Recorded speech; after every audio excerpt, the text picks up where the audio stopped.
Hey guys, you're in a nutshell with me, Ina. Nako, alam niyo naman, we always talk about retirement, no, in the channel. How to prepare for retirement para sa ating mga nandito sa Canada. Ngayon ang ating kakwentuhan, a couple, mag-asawa po sila, both retired. And it seems very much enjoying naman their retirement. So wala, kakausapin lang natin sila how they prepared for this phase of their lives. And a little bit na rin siguro, no, pakwento natin ang kanilang buhay dito sa Canada. Yan, without further ado, let me welcome ang ating mga kaibigan, si Tito Bob and Tita Carmen Alvarez. Yan, hi Tito Bob, Tita Hello, Carmen. Good afternoon. kamusta? Ayan, okay. I will tell everybody that actually, we've met in person na, no, kami ni Tito Bob, Tita Carmen. Imagine, na-meet ko po sila through the other channel that I have with two other Filipino vloggers. Yan, kilala na rin nila Tito Bob. Si Rice Velasquez, yan, kaibigan natin, pati si Mark Carino ng Carino Family. So, thank you so much, Tito Bob, and pumayag kayo i-share ang inyong, life in Canada and also life now that you are retired, no? Okay. Sige, to begin with, kasi Oh. kami, we came here in Canada almost at the same time, 1980, a difference of a month. Na dumating, Okay. but we don't know each other. Yan. Ah. Dito na sila nag-meet, guys. Long story short, dito na lang kami nag-meet. We met in 1983. And then In Winnipeg. in Winnipeg, and the story starts there. Oo, teka muna. Sige, isahin muna na. Unahin natin si Tita Carmen. Tita Carmen, what brought you to Canada? I In the was 80s, no? sponsored. In the 80s. Oo. Sponsored ako ng brother ko. Mhm. I just finished nursing. I took the license back home para sigurado makakatrabaho ko dito ng nursing. Mhm. And then I took some odd jobs bago ako naging nurse kasi I have to prepare for the exam Oo. for the nursing board. Okay? I took TOEFL, which is the English test. Tapos I worked in a nursing home, in an agency. And then they took me as a general nurse bago ako naging registered nurse when I passed the test. And the rest is history. I started in Winnipeg and then we moved to Toronto in 1990. Oo. Tita Bob, where were you then? Kailan kayo nag-meet ni Tita Carmen? 1983. Nasa Winnipeg ka rin. So Winnipeg then.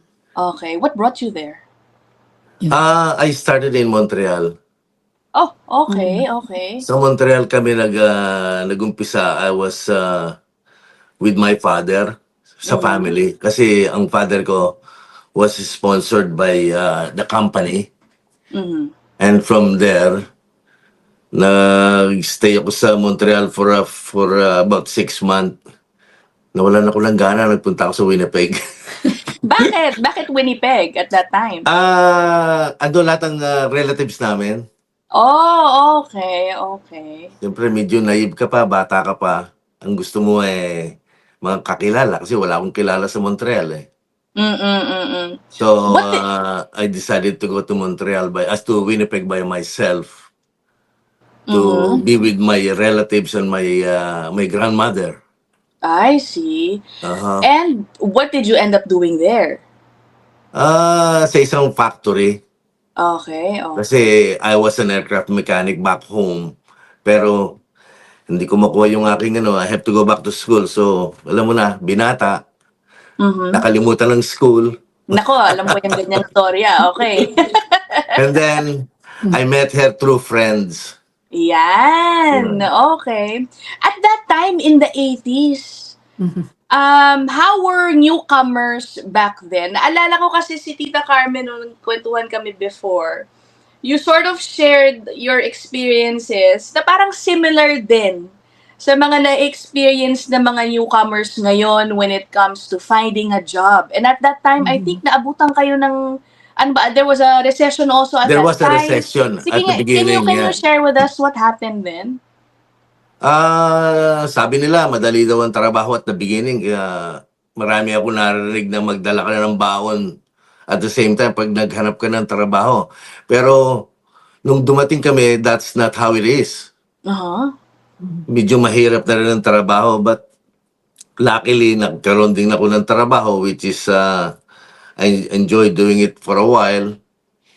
And then, jump to the story, nagkakilala kami. And then, we start a family. Mm-hmm. And, Let me butt in. During Go- that go ahead, time, Ina, they always ask for Canadian experience. Back then, ganun din talaga. Yes, Yeah. oo. Wala ka naman mabibigay na Canadian experience kasi bago ka lang din, right? Mm-hmm. So nag-pass din kami sa hard time. Being a nurse, I have to find work sa McDonald's, but they won't take me kasi overqualified. Oh, uso, yeah. right. uso pa na ng overqualified eh. I even asked, sa hospital to take me as a housekeeping, but they won't Oh. take me. Kasi Oh, wow. nurse daw ako. Kaya they won't give me housekeeping. So mahirap, right? Maski nakapasa ka na. Pero Oh. mahirap ang job. But then luckily, I end up working. So I worked full-time until I retired. Yeah. 35 years. What Yeah. happened? At what point ka, Tita Bali, na-hire na as a nurse and after how long? I took the exam in 81.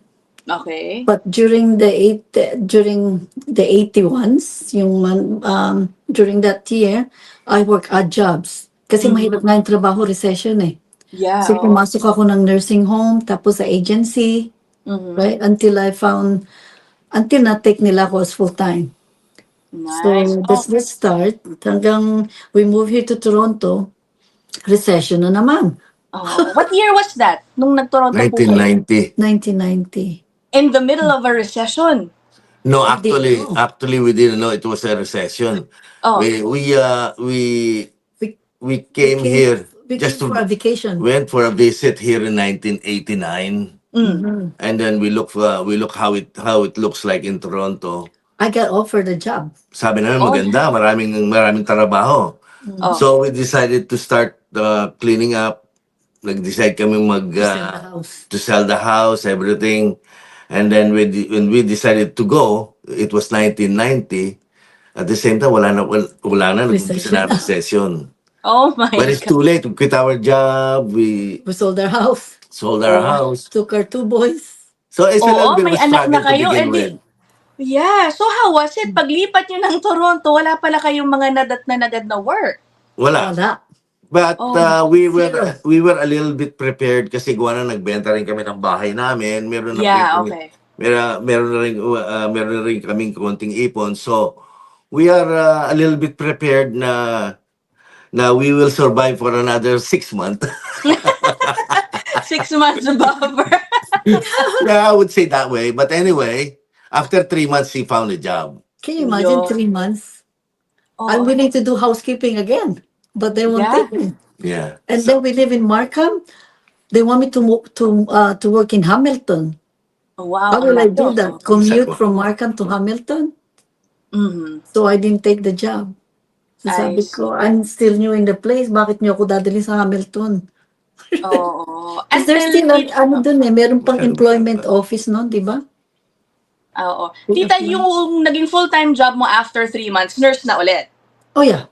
Oo. Okay. And then Tito Bob, I know, eto na, matagal nag-work si Tito Bob in one of the big automotive Hindi agad ako companies. nakakuha ng trabaho. Hindi ko agad nakuha yun. Oh, hindi ba talaga? Nagtrabaho ko Ano sa ang odd ginawa? jobs in different places. Okay. And then at one time, doon ako sa during that time, wala pang computer noon eh. Mm. Everything's on the board, ganyan. Yeah. And then I was looking for a job on the board. And then, and when I look on my right, I saw the GM applicant. GM applicant, gano'n na kung gusto mo mag-test. So I took the aptitude test. Mhm. And then, nakapasa ako. Then pinadala na ako, dumating ang sulat sa akin that I have to take another aptitude test sa plant. And then it took another 8 months Mhm. before they called me. So I passed the aptitude test in the plant. So it took me another 8 months bago ako tinawagan. Oh, tagal din. Okay. And Yeah. again, Tita Bob, throughout that time, you were working different jobs, parang ganon. Yeah, nagtatrabaho differently. Sometimes Like sa what? bahay, walang trabaho. Oo, like what? Ano mga ginagawa mo at that time? Oh, nagtrabaho ako sa mga transmission places, yung mga sa mga automotive job. Mhm. I Kasi see. kasi medyo handyman tayo ng konti, nakakapagtrabaho Yan, rin ng konti ako. sa mechanic, gano'n. Yun, nagtatrabaho ako sa mga kakilala from time to Mm. time To survive. to Oo. survive. So, ganun With two din, kids. ano, Tito Bob, Yeah. Tita Carmen, in a way. Kasi yung sinasabi nung mga dumadating ngayon, iba na, hindi na pala tulad daw ng dati, No, na mas madali daw dati. Hindi rin talaga. hindi rin eh. Hindi rin madali. Siyempre timing siguro. Timing ang ano, ang paghahanap ng trabaho. Sometimes you get lucky, sometimes you don't. Yeah, okay. Okay, So, if you don't mind me asking, anong age na po kayo when you both finally got yung jobs, the permanent jobs na? So, si Tita Carmen at that time, were you both in your 40s na at Yeah. that time? No, Tita no, Bob, no. when you got into GM, paano na po ba yun? 30s pa lang kami. 30s, in our 30s. 30s. Okay. Mga And I asked 33. that kasi, syempre, yung topic nga natin, planning for retirement. And ang nasa isip ko kasi, one issue that is, kumbaga, keeping some from retiring No, is because kasi they still have their mortgage to pay. Mga ganon, Mhm. di ba? kasi nung kami nagtatrabaho sa Winnipeg, sa akin, and in her too, meron kaming na-start na retirement fund. RRSP. Yan. Meron kaming retirement fund na nadala namin dito sa Toronto to Mm. invest. At same time with her too, sa hospital, meron din siya nadala, in-invest namin yun. Okay. Na our Your retirement. RRSP, sabi ni Tita Carmen. Yeah, lock-in tawag doon, lock-in RRSP na hindi mo pwedeng galawin until you reach the 65, age of 65. Okay. So, So, I guess that would be one tip na sasabihin ninyo, no? As soon as you can. nakakatulong din. Oo. We started doing that when we got married. Okay. And then 19, ano pa yun? 80s? 1984. So that's a different one. Yun sa company pension yun, and then we start our own RRSP RRSP. contribution Since we got married. since we got married. Until we retire. I see. Even in our kids, yung mga allowance nila, sinave namin, hindi namin ginalaw. Oo, yung childcare. Yes. Hindi namin ginalaw yun until forever na hanggang sa nag-asawa na sila.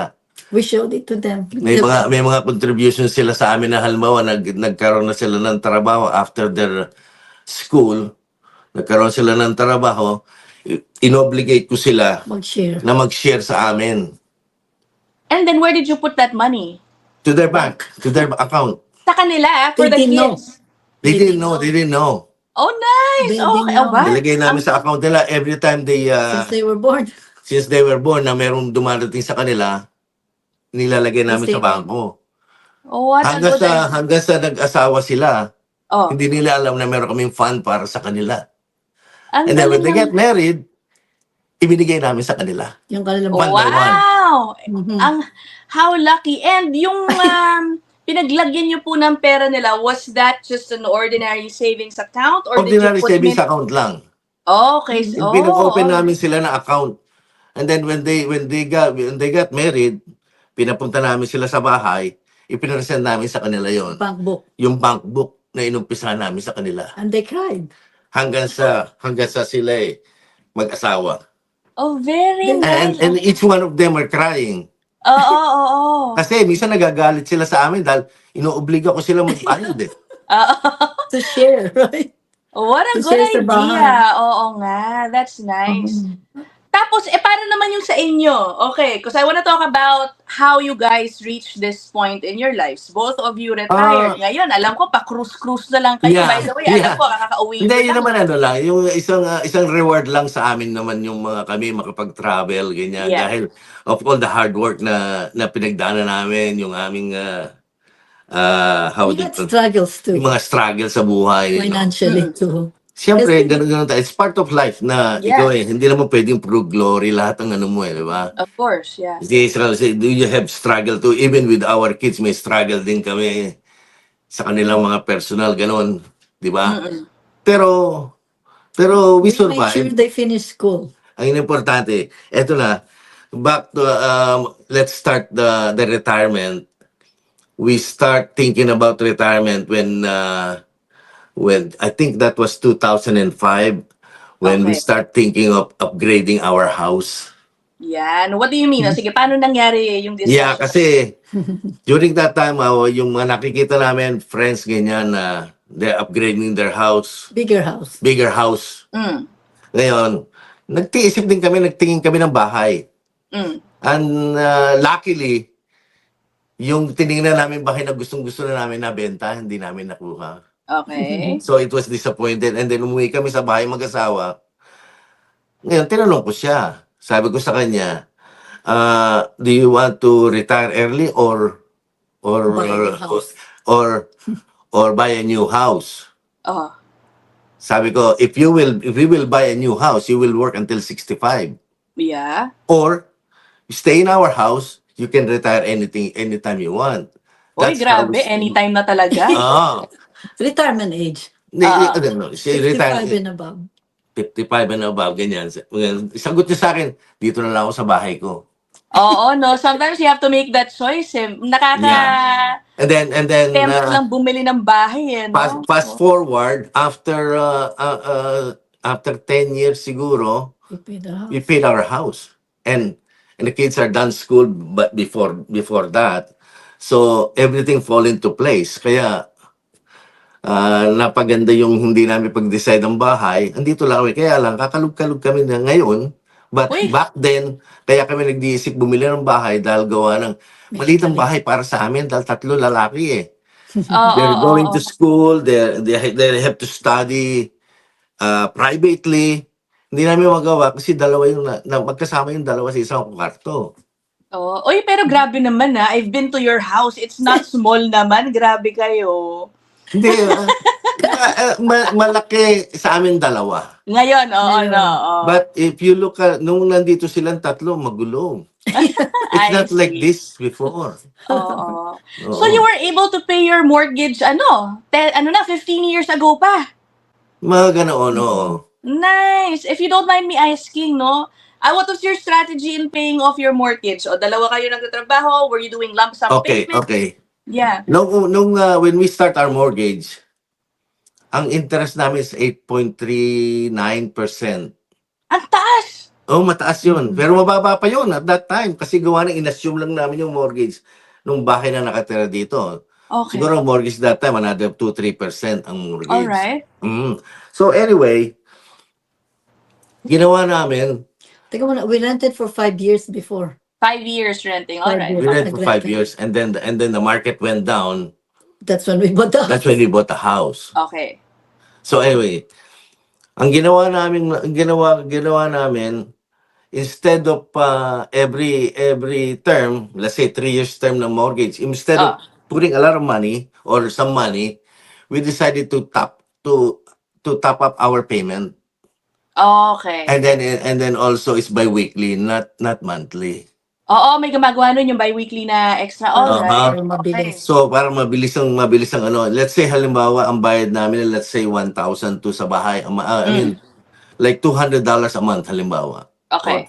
Gagawin kong $300 a month. I mean a week. A week. A week. Okay. Or pag kaya ko pa sa tingin namin mag-asawa, kaya pa namin, dinadagdagan pa natin. But there's a catch in there. But once you stop it up, you cannot go back. Can't go back. What do you mean? What do you mean? Once you... Yung ba, let's say ang payment mo, let's say Every week. $300 a week. Mm. Tinapap mo ng 400. You cannot go back to $300 if you found out that hindi mo kaya. Oh, yeah. Nabigay mo na. Ganon, ibig mo sabihin. Yes. Nakapag-decide ka na you have to go back. Doon ka na, hindi ka na pwede bumaba. Oh, Tapos nag-iisip alright. ka, kaya ba natin to? Sige, laban lang. O, kaya namin. Tumaas and tumaas. Next thing you notice, mababayaran na namin ang bahay. Wow! Ang galing. Kasi every time you top up, lahat yung punta sa principal, walang interest doon. Correct. Sa principal dapat nga, no? Oo. Alright. At the same time, natapos yung 3 bata. Tapos yung 3 bata, nabayad ang mortgage namin, sabi ko, we can relax a little bit. And Yeah. you can retire. Wala naman kami masyadong hindi naman kami maluhong masyado eh. Oh, Isa lang ang luho ko talaga, ano? yung garahe ko. I've been there. I've been to your Yeah, garage. yun lang ang weakness ko, that's it. And then, Ang routine namin sa bahay ngayon, now, then she decided to retire At 57. at 57 nung Nice. yung daughter-in-law namin yung nagkaroon sila ng baby Like, I'll just babysit. nag-decide siya Oo. mag-babysit na lang siya. Okay, so sabi niya sa akin, gusto ko na mag-retire. Nakita ko ng trabaho niya. Siyempre, umiidad na rin siya. At gusto niya magpahinga ka na. Yes, Sige, 12 okay. hours days and night for Ako na lang nga 35 years. magtatrabaho. So, I keep working until 2019. And then, nangyari naman binigyan kami ng offer ng kumpanya. So, I took the offer. Yeah. Tsaka ang GM, I think, Tita Bob, may maganda rin silang pension plan. Ay, oo. Ang number one, isang magandang, siyempre, number one ay siyempre, binigyan ako ng employment for so long, for like 29 and a half years. And the benefit that I can get until now, hanggang sa ngayon, may benefit ako na, let's say, sa salamin, Dental. Ngayon, sa dental, Lahat. sa prescription. 100% pa rin. Yun lang ang advantage namin na nakuha namin sa GM na until now, I'm still enjoying it. Yeah. Oo. Yung ang isa pang nakuha ko sa kanila yung ang magandang privilege ko yung tuition assistance ng bata. Nakatulong sa nice. amin. Oo. Yung tuition assistance as long as they are in school until 25 years old. May tuition assistance sila sa amin. Sa mga bata. Are you also were you fond of investing also in your younger years? Did you take advantage of yung mga kung ano-anong investment tools? No, savings? RSP lang. Oo, RSP. Hindi kami nag-interest na bumili ng mga lupa, ng mga bahay. Or Ayaw stocks, ayaw mga namin ganyan, ng sakit. index funds, mga ganyan. Mutual fund. Mutual Tsaka fund, GIC. gano'n. Mga GIC, Okay. gano'n lang. Kung may konting naipon, lagay sa mutual fund, GIC. Gano'n lang. Oo. Ano Dito lang, ba, simple lang. totoo ba yung sinasabi nung ilang mga nakausap ko ng retired na rin, na if you are solely to depend raw sa government pension, Oh, it's not enough. You can't Yun ang survive. sabi nila. no, it's not enough. Okay. We are just lucky to have our company pension kami mag-asawa.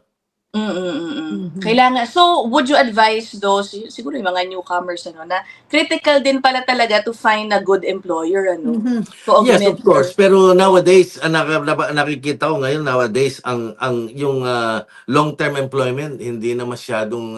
Iba na. Iba na ngayon eh. Like even my kids, wala silang, yung kagaya yung bunso ko at yung panganay ko, they don't have a long-term employment. Pero yung pangalawa namin, they're both teachers, so that's gonna be a long-term employment yun dahil gawa ng until they retire because, no, di ba? Nasa Teacher school sila board nasa sila. school board sila Oo. mag-asawa. Pero yung dalawa, yung isa nasa States, pabago-bago din ang trabaho. So, sa kanila, ibang standard na ngayon ng ang employment eh. Oo. Hindi kagaya nun na talagang once you enter this company, you have to stay. Yeah. have a good, Ngayon, maraming retention. gumagawa nung jumping from one to the next kasi doon pinapataas nila yung sweldo na they get Yeah. May mga ano sila, may mga they So, negotiate may their values. disadvantage and disadvantage. Yung advantage. Yeah. Higher So- pay, pero no pension. Yeah, but they are using their education, yun lang. Yeah. Oo. Now, sa kagaya namin, education nga sa misis ko, ako hindi ko nagamit ang education ko totally eh. Pero, I'm okay with General Motors. Yeah, oo naman. That's a very good thing. And I'm happy I'm glad na nakapagtrabaho ko sa General Motors which give us a better life. Yeah. So, what have you guys been doing since you retired sa Tita Carmen? 57? Ikaw, Tita Bob, what age mo kinuha yung package sa GM? 59 years old. Wow, both young pa kayo talaga nag-retire. Yeah, Oh my- and mga daily routine namin ang daily Walk. walking in the morning and then have travel. breakfast and then travel, ganun lang. Pag may pera. Pag Pag may nakaipon ng pera. konti. Is it Road more trip. difficult to budget your money now that Kasi you're no, pinalaki namin ng mga bata, wala naman kaming hindi naman kami masyadong sa holiday na to spend a lot of money. We just go long driving. Kami mga Mahilig Oo. ko mag-long drive. mahilig kami sa long drive, may mga anak namin kasama namin lagi, and they're okay with that. Yeah. Mhm. Visit some Na-observe niyo ba? relatives in different places, ganun. Oo, oo. Do you think that's one of the, ano ba, mistakes of some of our kababayans? Yung dahil yung they don't live within their means, basically, no? Kaya sila Yes. nahihirapan din? Yun. What do you think? Kasi alam mo, you have to plan. You have to plan your life din kasi gawa ng, especially now ngayon na pahirap ang buhay ngayon sa Canada. Yeah. Canada is a nice place to live. Don't get me wrong. Masarap mabuhay sa Canada if you plan your life Right. properly. Oo. Kasi, ano nga yung kung ano lang yung gusto mo eh. Yeah. Live simply. Live You know? simple at Extravagant. saka kagaya na sa bahay. Ang katwiran ko sa bahay, if it's not broken, if it's broken, fix it. Yeah. If it's not broken, Live huwag it. mong galawin. Leave it. Diba? Pero you're lucky, Tito Bob, kasi handyman ka. Marunong ka rin mag-ayos-ayos. A little bit plus for me. Yeah, yeah. Na- Ikaw, Tita Carmen, how were your, did you manage the budget? Yung when you were raising 3 kids, mahirap din yun na here in Canada. Yeah. Okay lang. Kasi we live within our means. Right? Oo. Tsaka yung mga bata, di ba once in a while, katulad ni JJ, nalilay off si Bob. Yeah, yeah. Right? Sa You have automotive that talaga life too. ganun. Yeah, pag nalay off siya, budget, right? Yeah. Hindi Naiintindihan na ng mga bata. budget pa rin. Kaya lang Oo. siyempre, Yeah, at one point, he was laid off for a year. kasi may kasabihan nga tayo na don't spend more than you're earning. Yeah, exactly. Tsaka ano tawag dito yung be smart Mhm. na while the kids are growing up. Kasi at one point, nung na-layoff nga siya, sabi ko, I don't want to spend too much. So, I took a 1 year sa Ontario Science Center ng membership. Mhm. And we only go there every weekend para may magawa yung mga bata. Yeah. Right? Oh. And There are isa many pang, things na ganun no? Ma-avail mo. Oo, ma-avail naman lahat Ang isa- dito eh. You meron have to be akong- smart. I want to share something also, yung sa tungkol sa mga bata. Noong ang mga bata lumalaki, nagkakaroon sila ng peer pressure sa high school. Mhm. So we talk about that, how are we going to beat the peer pressure? Mm. Mhm. Kaya ginawa namin, accidentally, nakakita naman kami ng isang function dito sa Downsview, yung mga air cadet. Royal Air I don't know if you are aware of the air cadet. Not really, Tito Bob. Not really. Yung air cadet is like a government program sa mga youth. Okay. Either may Sea Cadet, may Air Cadet, merong Army Cadet, ganon.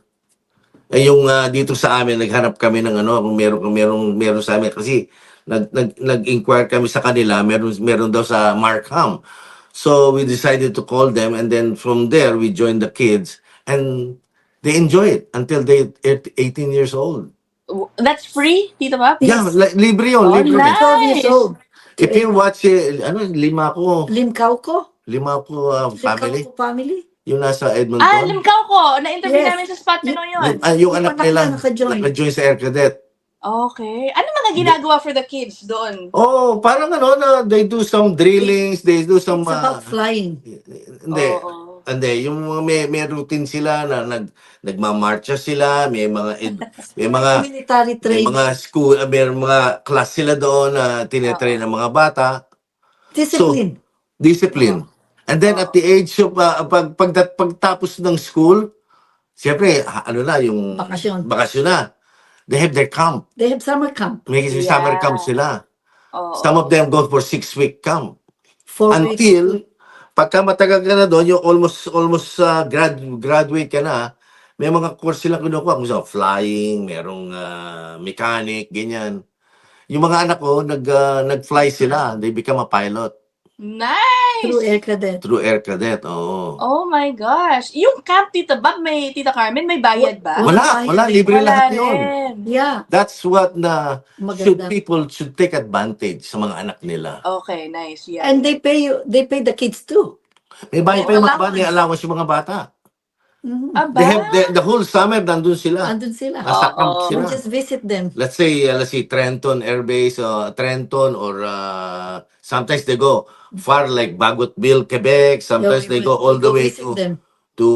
Alberta, Cold Lake, Alberta. They go all the way. And then meron pa silang exchange program sa states all over the world. Yung eldest namin napadala. Yung eldest Nice. namin Okay. napadala sa And it's exchange. all paid by the government. Paid lahat yun. Walang bayad yun. Okay. Ang problema sa bata, hindi mababarkada. That's what should people know, ng mga kababayan natin na merong program ang Canada na mga ganoon na hindi nila Gusto ng bata. kung gusto ng bata. Yeah, oo. Wag yung You have to pilitin, introduce it to them. You have to introduce the kids to that outfit. Kung Yeah. at the beginning, pinakita lang sa kanila kung paano mga ginagawa. And then they decide if they want to join. Like my two boys, alam mo yung two boys ko, they're so close to their age, so they join at the same time. And they love it. Ever since his Yeah. history, sila. Oo. And what you're saying, Tito Bob, it helped them, hindi sila na-distract sa peer pressure sa ibang Yeah, ginagawa yeah. ng mga kaibigan nila. Hindi sila The best nadidistract. thing that happened to them. After school, sometimes they have the meetings once or twice a week. May meeting sila. And then, when they get really involved, sometimes almost every day, napunta sa mga office nila. Oh. They get Oo. Mas involved. gugustuhin nyo na yun yung inaatupag nila. Kumbaga, syempre, Yes. di Of ba? course, yeah. Kaya lang, Yeah. it takes the toll to us kasi busy kami. Especially Sundo. on the summertime, yung isa nasa Bagotville, Quebec, yung isa nasa Cold Lake. Pinupuntahan namin yan. Hanggang sa Dinadalaw Trenton, namin. dinadalaw namin. Oh. They're allowed to be visited once a week. Minsan, sumasawa mga bata sa pagkain doon, binadala namin ng pagkain. I see. That's a good idea. Oo nga, no? Dapat i-explore pa. Baka Hindi, nakakaligtaan. ano. Ang daming mga programs na libre, no? Yes. Hindi lang sa lalaki yun, Sa ha? babae din. Oo. Including girls too. There's Alright. pilot girls. For everyone, that's for everyone. Yeah. Oo. Okay. O, diba? Ang haba na ng kwentuhan natin. Dito ba, Tita Carmen, sabi ko sa inyo. Meron pa ba kayong ibang tips Yung sa mga, mga kababayan natin, lalo na guys, ano na maybe simple feeling lang naman eh. pressured, Kaya, Oo. Live simply. live simple yun. Kasi, nag-retire nga kami na hindi naman namin pinlano talaga na planong-plano ang retirement. We just go according to our earnings and with the flow. Ganun lang. Yeah. Oo. Of course, may mga, kasi sa trabaho, may mga seminar din tayo. I'm sure JJ will know that Oo. na may mga program ang union na yung mga seminar how to retire, paano mo i-prepare ang sarili mo. Mhm. Ganun. Miski sa bangko namin, kinausap din kami nung financial advisor namin kung paano kami magre-retire. How much money do we need to live To retire. to live comfortably with mga travel na kaya. Yeah.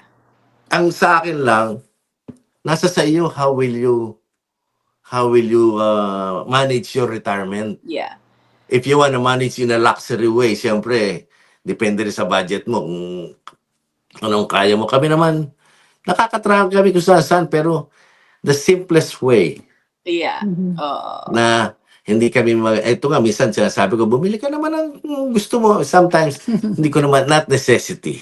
Yeah. Pareho kami ni Tita Carmen. Yung necessities lang, yung bang ano. Ngayon, ako lang, may weakness ako siyempre. My hobby, alam mo naman, nakarating ka sa bahay ko, di ba? Yun lang. Pero Yeah. daily life namin, simpleng buhay lang. Yeah. Yun ang importante, simpleng buhay. Nakaka-survive. Pagka naisipang mag-travel, we travel. Sometimes we drive a short drive, mga gano'n, mga 3 hours, 2 hours. Okay lang, gano'n. Yeah. Daily life is just get up in the Yeah. morning. And we're happy our kids are on their own now. Yeah, sana Thriving. all, ano? With their Oo. lives, family nila. With their own lives, meron silang Thank God. buhay. We're blessed. Do you ever, last na lang to before we end, ano, do you ever think of maybe retiring or spending some of your retirement years in the Philippines later on? No. No. No, definitely Okay. not. Hindi, kasi unang-una, 20 years old lang ako nung dumating dito. Talagang dito ka talaga. I'm used to this life. And so with my wife, ganon din. 45 years na kami dito. 45 Oo. years of our life is here. So, hindi ko na... Oh, by the way, we'll have our anniversary next week. 41 Oy! years. Grabe, happy anniversary in advance. Yun nga. Kaya, ang nakikita ko sa marami ako nakikita, napapanood, sina Rice, gusto nila sa Pilipinas, si Mm. Mark. Which is, that's their choice. Kasi, yun ang nasa puso nila. Mhm.